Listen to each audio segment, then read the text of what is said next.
Avis vascular centre మన దేశంలోనే the best varicose vein hospital. ఈ ఇష్టం వల్ల ఈ పిచ్చి వల్లనే చిన్నపిల్లల్ని సంవత్సరం కూడా నిండకుండానే ఆర్టిస్టులు చేసినట్టున్నారు కదా ఇద్దరిని. అలవైకుంఠపురంలో సంవత్సరం కూడా కాదు, 21 డే బాబు. 21 డేస్. ఇప్పుడు అలవైకుంఠపురం బాబు మన అల్లు అర్జున్ గారిని వాళ్ళని ఎక్స్చేంజ్ చేయడానికి షూట్ కి తీసుకెళ్ళింది మన 21 డే బాబు. సర్జరీ అయ్యుండి 21 డే బాబుని తీసుకొని వెళ్ళి షూట్ చేసాం. అది దాని తర్వాత నాతో షూట్స్కి వస్తూనే వాళ్ళ దగ్గర ఒక 5 మూవీస్కి గర్ల్ గెటప్ చేశాడు. ఒక సీరియల్ చేశాడు, 10th క్లాస్ మెమరీస్లో హీరోయిన్ చిన్నప్పుడు తనే చేశారు.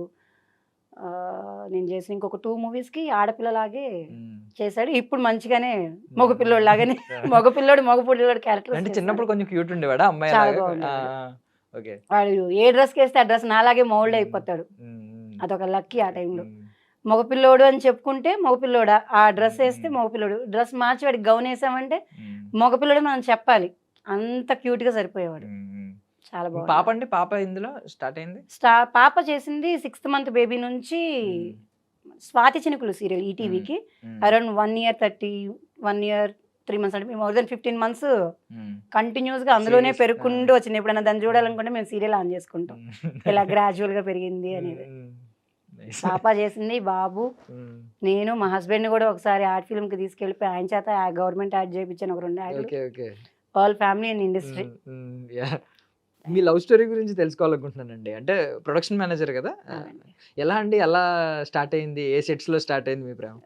ఆయన పాపం తెలియక ఆ రోజు బొట్లో కాలేసాం, ఏమంటారు, పప్పులో కాలేసాం అన్నట్టుగా వేసామని ఇప్పుడు ఫీల్ అవుతుంటారు.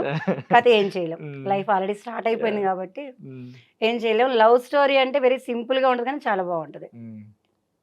నేను జీనియస్ మూవీ కంటే ముందు ఓంకార్ గారిని కలవడానికి అని చెప్పి ఒక ఆఫీస్కి వెళ్ళినప్పుడు, ఇప్పుడు పద్ధతిగా ఉన్నానండి, కంగారు పడకండి. అప్పుడైతే ఇక్కడ దాకా ప్యాంట్స్, స్లీవ్లెస్ బనీన్లు, కట్ బనీన్లు, టీ షర్ట్స్, లేదంటే జాకెట్స్, ప్లే బాయ్ ఒక రాక్ ఇలాగే ఉండేదని తప్పించి ఇట్లా ఇంత పద్ధతిగా అయితే ఉండేదని కదా.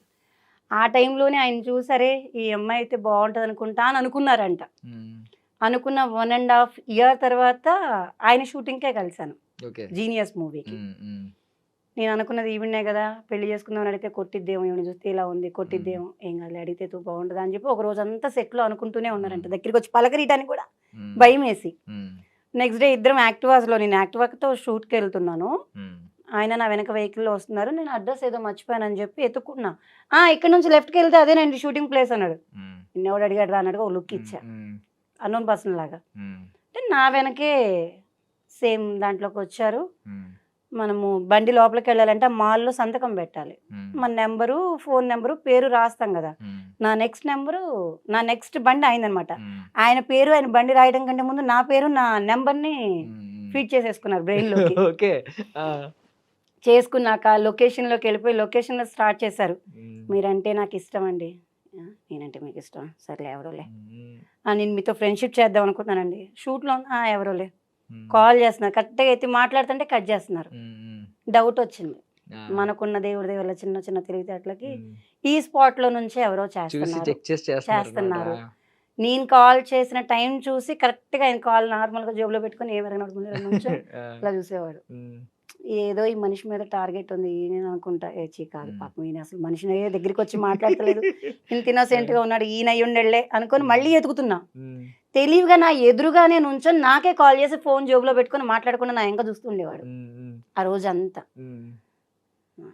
99.999% కన్ఫర్మ్ అయింది ఈయనే. నేను ఆయన కంటే పెద్ద తెలివిగా రింగ్ చేసేసి నేను ఫోన్ ఒళ్ళో పెట్టేసుకొని నేను ఆయన ఇంకే చూస్తూనే ఉండేదాన్ని, ఈడేమైనా ఫోన్ ఎత్తుతాడా అని. ఆయన నాకంటే తెలుగుగా ఫోన్ ఎత్తేవాడు కాదు. ఫోన్ రింగ్ అవుతున్నా మనం ప్రెస్ చేస్తాం కదా, సౌండ్ రాకుండా ఇలా ప్రెస్ చేసేసి సైలెంట్గా నుంచునేవాడు. దొరికెళ్ళే దొంగ అనుకున్నా. సాయంత్రం వెళ్ళేలోపు చిన్న కౌంటర్ వేసాను, పాపం భయపడిపోయి నేను సాయంత్రం ఇంటికి వెళ్ళక ముందే ఫోన్ చేసి ఏమైందండి నన్ను ఎంత మాట అనేసి వెళ్ళిపోయారు. మీరెవరండి? అదేనండి నేను అక్కడ మాట్లాడాను కదా, మరి ఇందా ఫోన్ చేస్తే ఎత్తలేదు. లేదండి. ఎందుకు రింగ్ చేసావు? మాట్లాడదాం. ఎందుకు మెసేజ్ చేస్తున్నారు? రేపు కలిస్తే చెప్తా, డైరెక్ట్. ఏం లేదు, రేపు కలిస్తే చెప్తా. సరే, పద్ధతిగా ఉన్నాడు, మాట్లాడటం కూడా మంచిగానే ఉంది, వల్గర్ లాంగ్వేజ్ ఏం లేదు, కలవడంలో తప్పు లేదు కదా అనేసి వెళ్ళి కలిసాం. సహజంగా ఎవరన్నా బై లక్ మీకు ఎవరైనా నచ్చితే ఏం చేస్తారు మీరు? ఐ లవ్ యూ, అవును. ఇష్టపడుతున్నాను, నేను మిమ్మల్ని అన్ని సంవత్సరాలు చూస్తున్నా, ఇన్ని సంవత్సరాలు చూస్తున్నా, ఇవి అవి అని ఏవేవో చెప్తాం కదా. నిజం చెప్పాలంటే సొల్లు అంటాం. ఏం మాట్లాడలా. కాల్ చేసింది అయితే నేనే, మెసేజ్ పెడుతుంది నేనే. మీరు అలా తిడతాం బాగాలేదు, నేను మిమ్మల్ని పెళ్లి చేసుకుందాం అనుకుంటున్నా, మీకు ఇష్టమైతే చెప్పండి, మా వాళ్ళతో మాట్లాడి మిమ్మల్ని పెళ్లి చేసుకుంటాం. ఇంక అసలు మీకు ఇష్టమా, ఐ లవ్ యూనా, అసలు ఏది లేదు. ఆయన డైరెక్ట్గా అడిగింది. అప్పటికే నాకు 27 years. నాకు మ్యారేజ్ మీద చిన్న మెత్తు అంటాం కదా, అంత కూడా ఇంట్రెస్ట్ లేని దాన్ని. ఆయన ప్రపోజల్కి పడిపోయా సీరియస్గా. ఐ లవ్ యూ చెప్పినట్టయితేనో లేకపోతే తిరుగుదామంటేనో నేను దేనికన్నా అంటే స్కిప్ అయిపోయేదాన్ని ఏమో తెలియదు. కానీ ఒకటే మాట, కాల్ చేసింది నేనే, మెసేజ్ చేసింది నేనే, నేను మిమ్మల్ని ఇష్టపడుతున్నా, పెళ్లి చేసుకుందాం అనుకుంటాం, మీకు ఇష్టమైతే చెప్పండి, మా వాళ్ళని తీసుకొచ్చి మాట్లాడిస్తాం. Direct face to face. Okay, కొద్దిగా టైం ఇవ్వండి. పర్లేదండి, సాయంత్రం దాకా తీసుకోండి. చాలా షార్ప్. సాయంత్రం దాకా తీసుకోండి. మీరు నమ్ముతారో లేదో, ఆ నెక్స్ట్ డే మార్నింగ్కే నేను షూట్కి వెళ్తుంటే, లొకేషన్కి వెళ్తుంటే దారిలో ఒకసారి ఇక్కడ ఆగని మాట్లాడతానని చెప్పి అక్కడ ఆపేసి వాళ్ళ అమ్మగారి చేత ఫోన్ మాట్లాడించారు. మా అబ్బాయి అబద్ధం చెప్పట్లేదమ్మా, నువ్వంటే ఇష్టం అంట, సంవత్సరం నుంచి చెప్తున్నాడు, మీకు ఇష్టమైతే మేము వచ్చి మాట్లాడతాం. మేము వచ్చి మాట్లాడినా, మీరు వచ్చి మాట్లాడినా, మా అబ్బాయికి మీరు అంటే ఇష్టం అంటాం, పర్లేదు నీకు ఇష్టమైతే చెప్పు, చేస్తాం పెళ్ళి. అత్తయ్య గారు అరే నిన్నే ప్రపోజ్ చేశాడు, తెల్లారితే వాళ్ళ అమ్మగారితో మాట్లాడిచ్చాడు, సర్లే ఎంతో కొంత మంచోడు అయి ఉంటాడులే అని. మంచోడేలే. మా అమ్మగారికి చెప్తే మా అమ్మగారు వెరీ సిన్సియర్గా, లేదు మీకు మేనమామ ఉన్నాడు, వాళ్ళ పిల్లలు ఉన్నారు కదా, వాళ్ళ పిల్లలు ఇచ్చేస్తాను, నేను ఆల్రెడీ ఒకరిని ఇష్టపడ్డానని చెప్పి తీసుకొచ్చి నీ ముందు పెట్టాక వాడిని చేసుకుంటా వీడిని చేసుకుంటాడు, నేను చెప్పానా, నేను వీడినే చేసుకుంటా అనుకొని మధ్యలో ఒక 8 months అంతే. ప్రపోజ్ జరిగాక పెద్దవాళ్ళు వాళ్ళు మనము మా వాళ్ళు వెళ్ళి వాళ్ళ ఇంట్లో చూసుకొని జస్ట్ ఒక 8 months ఏమో గ్యాప్ ఉంది, 8 monthsలో చేసేసుకున్నాడు. ఇప్పుడు అయ్యో అని తలపడు. ఆ రోజు తెలియలేదు ఇంత రాక్షసు అని, ఇలా వెరీ లేట్ రియలైజేషన్. కానీ ఇప్పుడు ఏం చేయలేం. బట్ సినిమా స్టోరీ లాగా ఉంది ఇది కూడా. సీరియస్ గా చెప్తున్నా కదా, చాలా అది చెప్పుకుంటూ పోతుంటే అది ఒక ఇదిగా ఉంటది. అందులో కూడా ట్విస్ట్లు ఉన్నాయి. మ్యారేజ్కి బిఫోర్ వాళ్ళ ఊర్లో దసరా పండుగ, మన తెలంగాణ వాళ్ళు కదా, సిరిసిల్ల దగ్గర దసరా పండుగ చాలా బాగా జరిగిద్ది. మేము బేసిక్గా ఆంధ్ర, తెనాలి, మనకు అసలు దసరానే తెలియదు. హైదరాబాద్లో ఉన్నామన్న పేరుకే కానీ అంత దసరా పండుగ, బోనాలు ఇవన్నీ హైదరాబాద్లో చాలా తక్కువ కదా. వాళ్ళ ఇంట్లో ఊర్లో వాళ్ళ హంగామా చూపించుకోవడం కోసం అని చెప్పి వాళ్ళ అమ్మగారిని బతిమలాడి, వాళ్ళ చెల్లి వాళ్ళ పిన్ని గారు వాళ్ళ పిల్లల్ని బతిమలాడి, మా పిన్ని గారి వాళ్ళ అంటే చిన్నత్తయ్య గారి వాళ్ళ కూతురు ఫ్రెండ్ లాగా నన్ను ఇక్కడ నుంచి వాళ్ళు ఊరు తెప్పించుకున్నాడు కార్లో. వాళ్ళ ఊరుని చూడు, ఇక్కడ పండగ ఎలా ఉంటుంది, ఇక్కడ పండగ విలేజ్ ఎలా ఉంటుంది చూసుకుందు అని. వాళ్ళ ఫ్రెండ్ లాగా వెళ్ళాము. ఎవరండి అని ఊర్లో అడుగుతారు కదా కొత్త అమ్మాయి అంటే, పలానా వాళ్ళ ఫ్రెండ్ అని చెప్పి వాళ్ళ ఫ్రెండ్గానే పరిచయం చేస్తున్నారు. నాకు మాత్రం ఊరంతా తిప్పి చూపిస్తున్నారు. కాకపోతే పండగ జరిగింది, దసరా పండగ ఫస్ట్ టైం బతుకమ్మలు అంటే ఇలా ఉంటుందా అని ఫస్ట్ టైం ఆ ఊర్లోనే చూసాను. మా ఆయన గారు నచ్చడం ఫస్ట్, మా అత్తగారు నచ్చడం సెకండరీ. మెయిన్ థింగ్ ఏంటంటే నాకు ఆ ఊర్లో మా ఇల్లు ఇష్టం. మా అత్తగారు వాళ్ళ ఇల్లు ఇష్టం.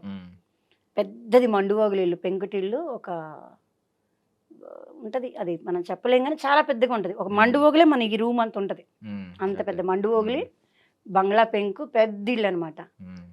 ఈయనగా ఇష్టపడతాం కంటే నాకు ఇలాంటి ఇల్లు, ఇలాంటి వాతావరణం అంటే చాలా ఇష్టం. ఆ ఇల్లు నచ్చి ఆయన ఒప్పుకున్నా. ఇప్పుడు కూడా ఇది నిజం. ఆయన నచ్చింది తర్వాత, ఆయన మ్యారేజ్ చేసుకున్నాక, నా లైఫ్ ట్రావెలింగ్ స్టార్ట్ అయ్యాక నాకు ఆయన నచ్చారు అనే చెప్పాలి.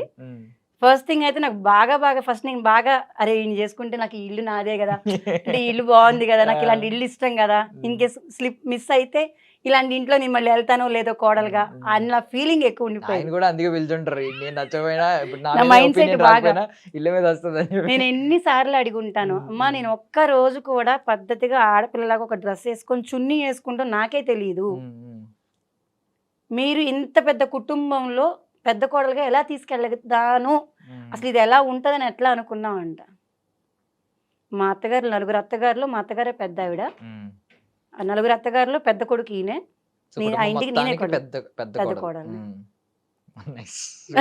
అది నేను నిజంగా నా ప్రీవియస్ మీరు మూవీస్ చూడండి, లేదంటే నా విడిగా నా ఫొటోస్ కానీ నా మైండ్ సెట్ కానీ నేనుండే తీరే ఇట్లా బోర్లు వేస్తామంటాం కదా, అలా ఆపోజిట్ చేశారు ఆయన.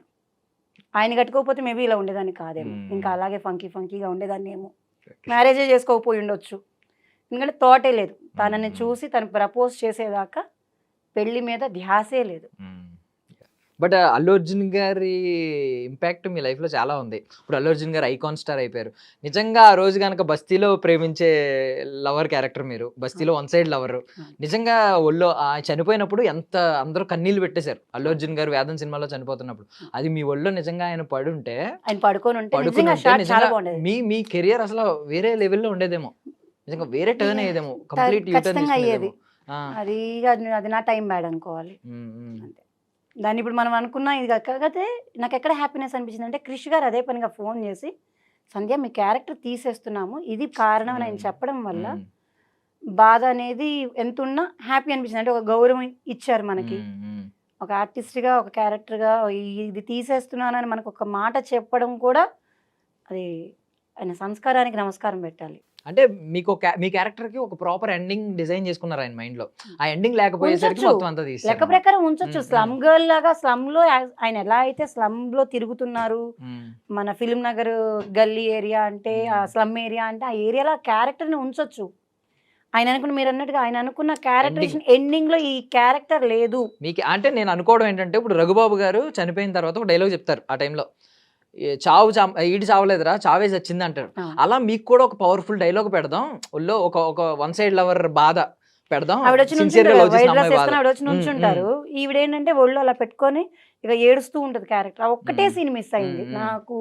ఓవరాల్ షూట్ మొత్తంలో ఒకటే సీన్ మిస్ అదే అయింది. అతను ఒక పాష్ గర్ల్ కోసం చూశాడు కానీ బస్తీలో అసలైన ప్రేమ ఉంది అన్నట్టు ఏదో ఒక షార్ట్ కన్వే చేద్దాం అనుకున్నాను. దీక్ష సేతు గారు ఆల్రెడీ వర్క్ చేసాము. మ్మ్. ఆ ఫైట్ సీక్వెన్స్ లో కేబుల్ డబ్బులు ఇరా అంటే కట్ మొత్తం చేసుకుంటూ పరిగెడతారు కదా, ఆ పరిగెత్తే సీన్లరే నాకు డబ్బులు ఇవ్వాలిరా ఇవ్వకుండా ఉన్నాం, మళ్ళీ వీడి డబ్బుల కోసం కొడుతున్నారంటే వాళ్ళని ఎదురు అమ్మాయి ఫైట్ చేయడం. అందులో కూడా మీరు నేను ఒక విషయం చెప్పిన, ఇడ్లీ అమ్మే అమ్మాయి ఆ క్యారెక్టర్. ఓకే. ఆ క్యారెక్టర్ చేసినప్పుడు నేను చాలా ఫీల్ అయ్యాను, ఇది నా రియల్ క్యారెక్టర్ కదా, చాలా ఇదిగా వర్క్ చేసాం. అది పోయింది కాబట్టి మాట్లాడుకోకూడదు. చెప్పినా నమ్మటానికి డైరెక్టర్ గారు మళ్ళీ అవునరా అమ్మాయి చేసిందని చెప్పేది తప్పించి ప్రూఫ్ లేదు, అంతే కదా. ఆవిడ చేసింది అని ఎవరు చెప్పాలి? తీసిన డైరెక్టర్ గారు చెప్పాలి. నేను ఎన్నిసార్లు చెప్పుకున్నా నేను చెప్పుకున్నట్టే ఉంటుంది. అది ఈరోజు మన కోసం వచ్చి చెప్పేస్తే అంటే ఇదిలో ఆయన లేరు పెద్దవాళ్ళు, ఏదో ఒక సందర్భం రాకపోద్దా ఆ రోజు, అరే ఈ క్యారెక్టర్ ఆ రోజు అమ్మాయిని మేము మిస్ చేసుకున్నామని ఆయన చెప్పే స్టేజ్ లో నేను ఉండాలని ఎదురు చూస్తుంటా. అల్లు అర్జున్ గారిని లవ్ చేసే క్యారెక్టర్ అద్భుతం, ఒక సిన్సియర్ లవర్. అంతే కదా. Yeah super.